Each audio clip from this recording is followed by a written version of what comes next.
जय हिंद दोस्तों। और जैसे कि मैंने पिछली वीडियो में भी बताया था, राहुल गांधी के बारे में एक पूरा हम पहले एक वीडियो रेडी कर चुके हैं और आज भी हम उस वीडियो में आगे बढ़ाते हुए बात करेंगे। तो मसला ये है कि राहुल गांधी को जो 2 साल की सज़ा हुई है, इसको हम क्रमबद्ध तरीके से समझेंगे। तो स्टार्टिंग में सबसे पहले पॉइंट जो आता है वो ये है कि क्या कारण था कि जो राहुल गांधी को जो है 2 साल की सज़ा मिली थी और उनकी हाथों हाथ सदस्यता भी रद्द कर दी गई। तो इसमें सबसे महत्वपूर्ण पॉइंट जो है वो ये है कि ऐसा क्या उन्होंने कहा था और कहाँ पे कहा था, ये जाने वाली चीज़ है। उसके बाद हम पॉइंट टू पॉइंट बात करेंगे। तो फर्स्ट ऑफ ऑल पॉइंट यही है कि कर्नाटक में एक सभा के दौरान राहुल गांधी जी ने अपने मोदी शब्द का यूज़ किया था, जिसमें एक एग्जाम्पल देते हुए उन्होंने ये कहा था कि जनता का पैसा जो है मोदी जी ने एक बिजनेसमैन यानी उद्योगपति को दे दिया, यानी उनके जेब में डाल दिया। तो वो पैसा किसका है, वो पैसा किसका था? तो इसी चीज़ को दोहराते हुए उन्होंने कहा था कि आप उस वीडियो में आगे उनका बयान भी सुनवा देंगे।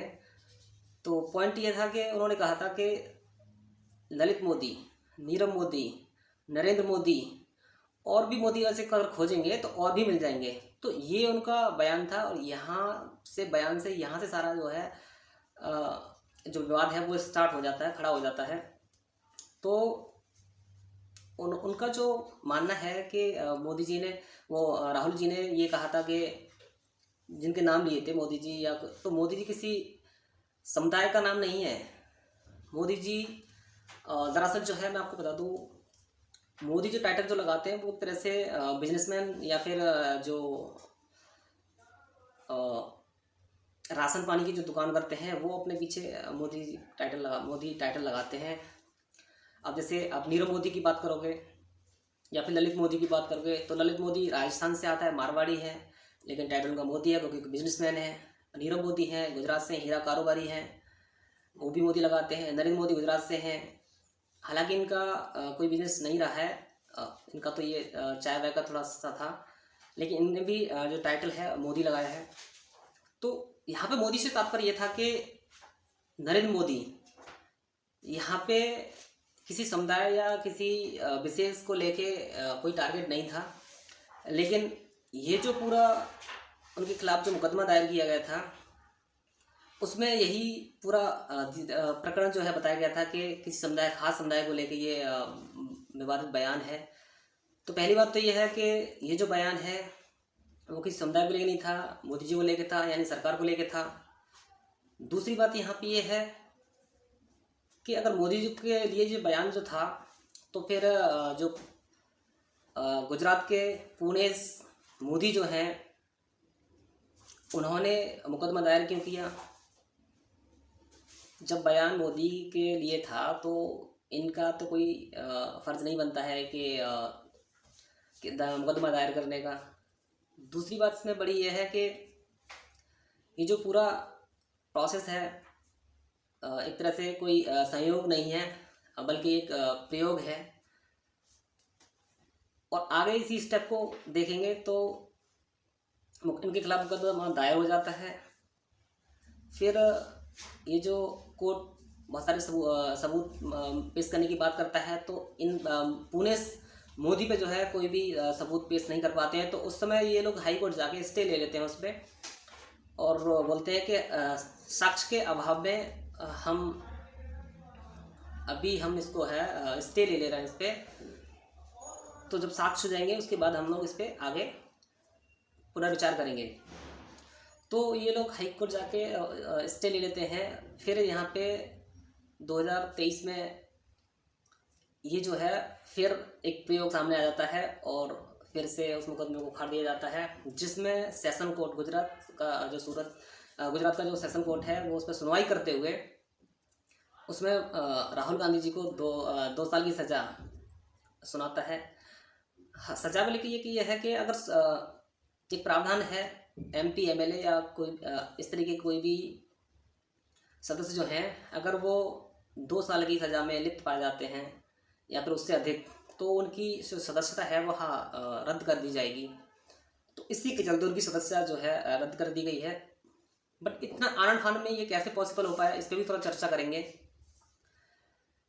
माना कि सेशन कोर्ट जो है उसमें 2 साल की सजा सुना देता है, तो उसके 24 घंटे में इनकी सदस्यता रद्द कर दी जाती है। इतना एक्शन, इतना जल्दी एक्शन आई थिंक मुझे लगता है किसी काम को लेके तो नहीं होता है, जिस तरीके से सदस्यता रद्द करने में इनका जो इतनी जल्दी एक्शन जो हुआ 24 घंटे में किसी सांसद की सदस्यता रद्द कर दी गई। उसके भी कई सारे प्रोसेस होते हैं कि वहाँ से हार्ड कॉपी आएगी सेशन कोर्ट से, उसके बाद स्पीकर के पास जाएगी लोकसभा में, उसके बाद वहाँ से चीज़ें वहाँ से सदस्यता रद्द होगी या नहीं होगी वो डिसाइड करेंगे। अगर स्पीकर जो चाहे तो सदस्यता रद्द करने से परहेज भी कर सकते थे, बट उन्होंने ऐसा नहीं किया, क्योंकि दैट इज़, मुझे लगता है कि दिस इज़ अ प्लान। सो समझने वाली बात यहाँ पे कि 24 घंटे में इतने सारा एक्शंस हो जाते हैं। अगर इसी तरह से और भी काम अगर करे जाएँ तो चीज़ें काफ़ी अच्छी हो सकती हैं। अब कुछ लोग यहाँ पे कहेंगे कि आप जो है एंटी मोदी हैं या फिर राहुल के समर्थन में। मैं किसी समर्थक नहीं, मैं यहाँ पे कोशिश ये कर रहा हूँ कि क्या प्रोसेस है और किस तरीके से एक्शंस होते हैं एक सदस्यता रद्द होने पे, मैं उसको थोड़ा डिस्कस करने की कोशिश कर रहा हूँ। अगर आपको कोई यहाँ पे कुछ लगता है तो आप कमेंट में प्लीज़ ज़रूर मेंशन करिए। तो यहाँ पे जो घंटे उनकी सदस्यता जो है रद्द कर दी गई। चाहते तो स्पीकर जो है उनकी सदस्यता पे रद्द करने से परहेज भी कर सकते थे, बट उन्होंने ऐसा नहीं किया। कि जो राहुल गांधी को 2 साल की जो सज़ा सुनाई गई है उसमें जो कानून है उसमें ये बताता है कि इस तरीके का अगर कोई किसी की कोई मानहानि करता है तो उस पर मैक्सिमम 2 साल की सज़ा हो सकती है। तो यहाँ पे 2 ही साल का प्रयोग किया गया, कम भी हो सकता था क्योंकि दैट इज़ प्रयोग, तो कम करने की यहाँ पे कोई उम्मीद नहीं थी क्योंकि एक प्रयोग था। इसलिए जिन सारी चीज़ों से पता लग सकता है कि एक प्रयोग है। तो सज़ा की बात होगी यहाँ पे, तो हम बयान की बात कर लेते हैं कि सिर्फ मोदी कहने से किसी को अगर 2 साल की सज़ा हो सकती है तो पप्पू कहने पे कितने साल की सज़ा होनी चाहिए। राहुल गांधी जी ने केवल सिर्फ एक बयान में ऐसा कहा है कि जितने मोदी जी होते हैं उनके पीछे जो जितने भी चोर होते हैं उनके पीछे मोदी क्यों लगा होता है। तो मोदी आए दिन किसी भी आप एंटी कांग्रेस को देख लीजिए आप, कोई भी आपको पप्पू, कोई भी आम पब्लिक भी आजकल पप्पू पप्पू को बोलती है। तो इस हिसाब से तो जो पप्पू कहने वालों का पप्पू जो कहते हैं उनको तो उम्र कैद की सज़ा होनी चाहिए, क्योंकि जिस तरीके से उनका पप्पू, मतलब कोई भी शब्द ऐसा यूज़ नहीं किया गया उनके लिए, राहुल गांधी के लिए नहीं किया गया हो, और हर तरीके के शब्द यूज करे गए हैं। उनकी माँ के लिए उनको विधवा तक बोल दिया गया है, इंदिरा गांधी को, ममता बनर्जी को बहन जी, ओ दीदी दीदी। तो इस तरीके से बहुत सारे बयान हैं। तो ऐसा लगता है कि अगर इस तरीके से अगर कैलकुलेशन करी जाए कि एक शब्द को लेके 2 साल की सज़ा हो सकती है, तो इस तरीके से तमाम तरह की बेइज्जती करने में कितनी सज़ा हो सकती है, आप खुद आइडिया लगाइए। तो ये सारी जो चीज़ है एक प्रयोग के तहत ही ऐसी हो सकती है। सजा हो गई, सारे काम हो गए, बट यहाँ पे अब एक सोचने वाली बात है कि राहुल गांधी में क्या ऑप्शन है जिनका यूज़ करते हुए वो अपने आप को बचा सकते हैं या बचा पाएंगे। तो यहाँ पहली बात तो यह है कि अगर सेशन कोर्ट से उनको 2 साल की सज़ा हुई है तो वो हाई कोर्ट में या सुप्रीम कोर्ट में अपील कर सकते हैं।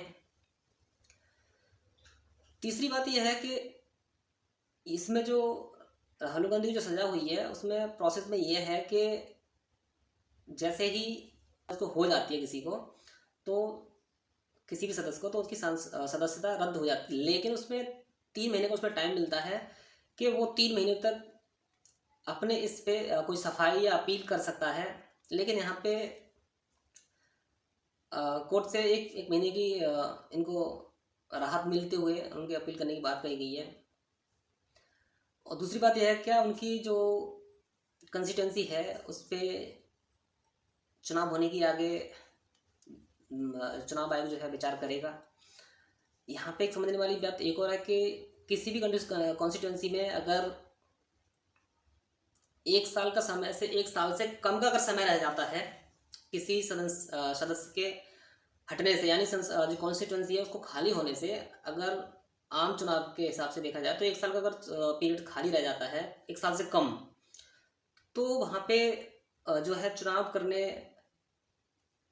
का वहाँ पे कोई प्रोसेस नहीं रह पाता है। अगर 1 साल से ज़्यादा रहता है तो वहाँ पे चुनाव नहीं रहता। अब 2024 में चुनाव होने हैं और 2023 चल रहा है, तो मुझे लगता है कि यहाँ पे 1 साल से भी कम का समय बचा है।